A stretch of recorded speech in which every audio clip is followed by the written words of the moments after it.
Welcome to our channel. நம்ம சேனலில் தினந்தோறும் ஆசிரியர்கள் பயன்பெறும் வகையிலும் அரசு ஊழியர்கள் பயன்பெறும் வகையிலும் அவர்களுக்கான அரசு தரப்பில் வெளியிடுகின்ற உத்தரவுகளையும் ஆசிரியர்கள் சங்கங்கள் கூட்டமைப்பு தரப்பில் முன்வைக்கின்ற கோரிக்கைகளையும் தமிழக அரசு அமைச்சர்கள் முதலமைச்சர் தரப்பில் வைக்கின்ற அறிவிப்புகளையும் தெரிவிக்கின்ற உத்தரவுகளையும் தொடர்ந்து கொடுத்துட்ருக்கோம். அதேபோல் இன்றைய தினம் 2026 ஆண்டு ஜூலை மாதம் 29ஆம் தேதி சற்று முன் ஆசிரியர்களுக்கான 4 முக்கிய அறிவிப்பு தமிழ்நாடு முழுவதும் பல்வேறு மாவட்டங்களில் பல்வேறு பகுதிகளில் ஆசிரியர்கள் தரப்பில் பல்வேறு கோரிக்கைகளை முன்வைக்கின்றனர். தற்போது அது சம்பந்தமான முக்கியமான அறிவிப்பு ஒன்றை பள்ளி கல்வித்துறை அமைச்சர் ராஜ்மோகன் தெரிவித்துள்ளார். முதல்வரின் அனுமதி பெற்று ஆசிரியர்களின் என்னென்ன கோரிக்கைகளை நிறைவேற்ற முடியுமோ அந்த கோரிக்கைகளை எல்லாம் நிறைவேற்ற போராடுவேன் என்று ஆசிரியர் சங்கத்தின் நிர்வாகிகளிடம் பள்ளி கல்வித்துறை அமைச்சர் ராஜ்மோகன் உறுதியளித்துள்ளார்.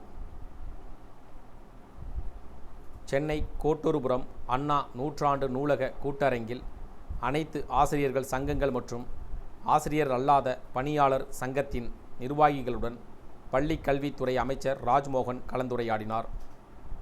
முன்னதாக அமைச்சர் ராஜ்மோகன் பேசியதாவது: உலகில் பேசி தீர்க்க முடியாத பிரச்சனைகள் ஏதும் கிடையாது.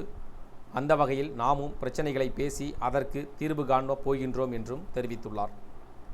சில பிரச்சனைகளை எளிதில் சொல்லிவிட முடியாது. அதே நேரத்தில் நடைமுறைக்கு எது சாத்தியமோ அவற்றை உள்ளதை உள்ளபடி வெளிப்படையாக பேச வேண்டும், வெளிப்படையாக நடந்து கொள்ள வேண்டும் என்பதுதான் எங்கள் இலக்கு என்றும் தெரிவித்துள்ளார்.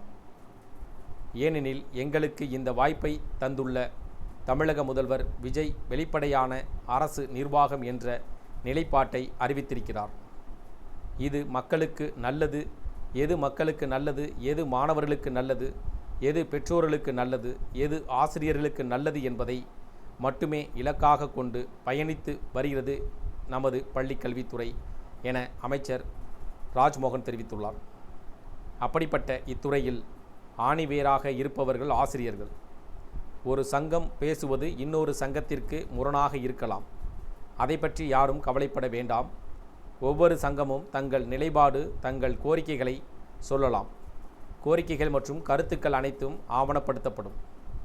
உதாரணத்திற்கு என்னிடம் வரக்கூடிய மனுக்களை எல்லாம் ஒரு செயலியில் பதிவு செய்து ஒரு மென்பொருளின் மூலமாக முன்னுரிமை அடிப்படையில் அவற்றை பிரிக்கிறேன்.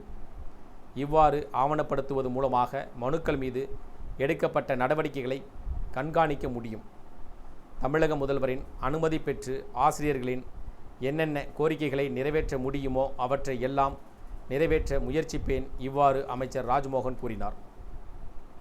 இந்த நிகழ்ச்சியின் போது பள்ளி கல்வித்துறை செயலர் சந்திரமோகன், பள்ளி கல்வி இயக்குனர் எஸ் கண்ணப்பன், தொடக்க கல்வி இயக்குனர் நரேன் உள்ளிட்டோர் கலந்து கொண்டனர். இந்த தகவல்கள் அறிவிப்புகள் உங்களுக்கு பயனுள்ளதாக இருந்துச்சுன்னா வீடியோக்கு ஒரு லைக் பண்ணுங்கள். மீண்டும் இதேபோல் ஒரு பயனுள்ள தகவலில் சந்திப்போம். நன்றி.